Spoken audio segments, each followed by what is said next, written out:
Let's face it, when you're constipated, you feel like crap, no pun intended. Constipation is a common symptom for many people. In fact, it can be one of the causes that lead people to go to the emergency room or urgent care, thinking they have appendicitis, a tumor, some other serious thing going on in the body. And then they go through some testing, and lo and behold, what they hear is, you have some stuck stool. You might be thinking, oh my gosh, I went through all of this to hear that. You're not alone in that. I've been there. I get it. So in this video, I want to give you 5 tips on how to improve your constipation. Before I get to those tips, let's get on the same page. I would like you to do an internet search for the Bristol stool chart. Bristol is spelled Bristol. In the Bristol stool chart, you're going to get 7 different types of bowel movements. So a normal bowel movement would mean that you're having a type 3 or type 4 from that chart. If you're having 1 to 2 type 3s and type 4s a day, keep doing what you're doing because your bowels are probably working optimally. If you're on the lower end, like a type 1 or 2, you're on the constipated side. On the higher end, 5, 6, 7, we're on the diarrhea-like side. All right. Now, constipation and diarrhea are often thought of as total opposites. They have nothing to do with each other, when in fact, I like to think of them as the opposite side of the same coin. They now are starting to call diarrhea another form of constipation. So that is involved in this. So meaning whether you have more the diarrhea or the constipated side, the treatment and underlying causes are often the same.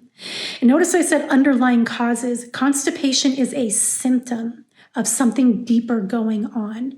So in these 5 tips, by addressing these 5 tips, you're going to improve upon not only your constipation, but you'll likely improve upon other areas of your health and well-being as well. So let's just dive right in. Tip number 1 is improve your hydration. You want to aim to get at minimum half of your body weight in fluid ounces every single day. I did a video on tips for improving your hydration several months ago. Refer to that if this is an area of struggle for you. Hydration is needed for the digestive process because the intestine, in your intestinal tract, it pulls in water into your stools. If you don't have enough there to pull in, then then the process is already hindered. All right, tip number 2 is fiber. Fiber can be fearful for a lot of people with constipation. The reason is more recently what I've been hearing from some clients is, I'm afraid to have fiber. Isn't that going to worsen my constipation because it bulks up my stool? Nope, that's some miseducation and misunderstanding of fiber. Yes, fiber does bulk up your stools. It makes it gelatinous. It gives it that gel-like consistency. Pulling in the water is going to help give it that soft formed look to it. Fiber also helps with the motility. Motility meaning how fast or how slow. Constipation is more of a way of saying that your GI tract is moving the stool too slow. That's more of what's going on. So fiber is going to help optimize the motility there. It's also going to give your gut good bacteria. So you may be thinking, oh, probiotics. You're on the right track if that's what you're thinking. Yes.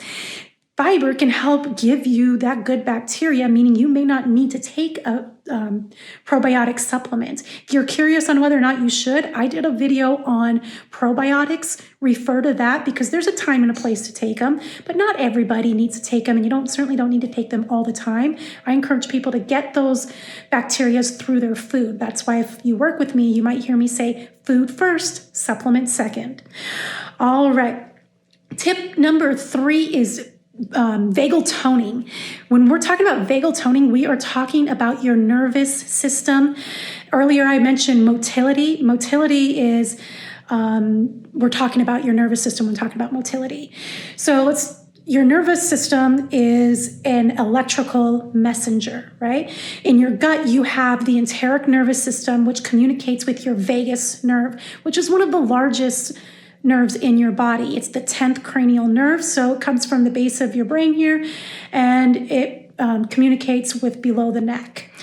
So if the communication is distorted or dysfunctional, then working on toning your vagus nerve will be very helpful in this regard. If you're wondering how does the communication get distorted, there's lots of causes for that. 3 of those causes, one would be injury or toxins or things like that. That can affect the communication with your vagus nerve. Number 2 would be stress. We're all quite familiar with stressors, but not so familiar with stress.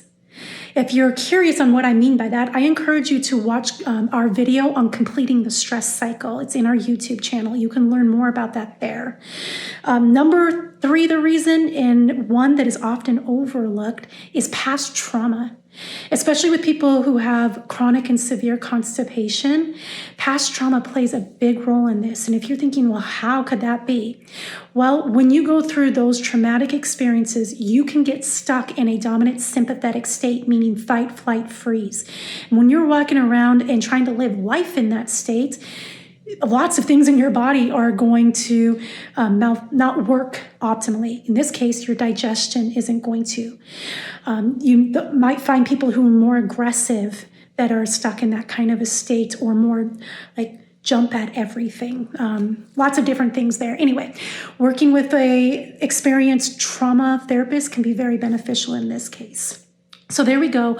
Improving the toning of your vagus nerve can be very helpful. Lots of different tips out there on the internet. Perhaps in the future we'll do a video on specifically that. Okay. Tip number 4 is moving your body. Now, this one can be very unappealing to some of us out there. I know I was one of them. When I'm talking about moving your body, I'm talking about meet your body where it's currently at and begin moving so you can get out of that place. So if you are in a predominant sedentary lifestyle, if that's how you live, you're mostly sitting more than anything, then start by standing up more. Start by getting a few more steps in your day. Maybe that means parking a little bit further away from the entrance than you normally would. Doing little things like that and building on them week by week. That's going to get you further. People who work with me know that I'm not going to ask you to just go from a predominant sedentary life to doing like PRX or CrossFit or something like that. It's not a reasonable or realistic way to approach moving your body. Okay, so there we go. Movement was tip number 4. Let's talk about tip number 5, which is getting optimal sleep.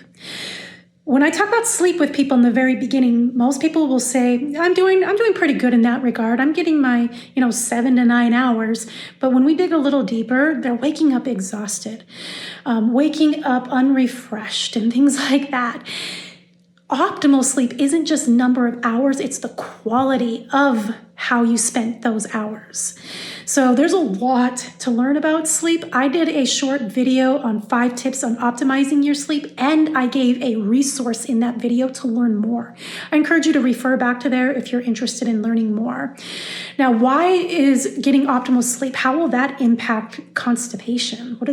Where's the correlation here? Well, when you're getting optimal sleep, a lot of different processes are happening in the body. In this case, your detox process.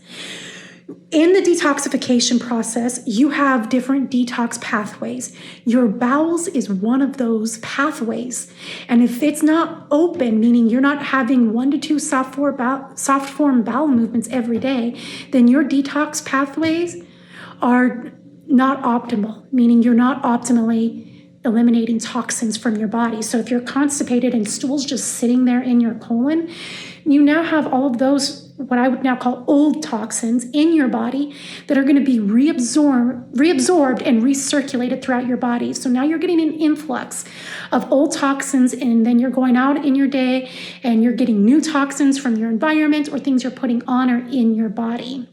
So by improving and getting optimal sleep, you're going to improve the detox process and stay on top of the elimination of the toxins.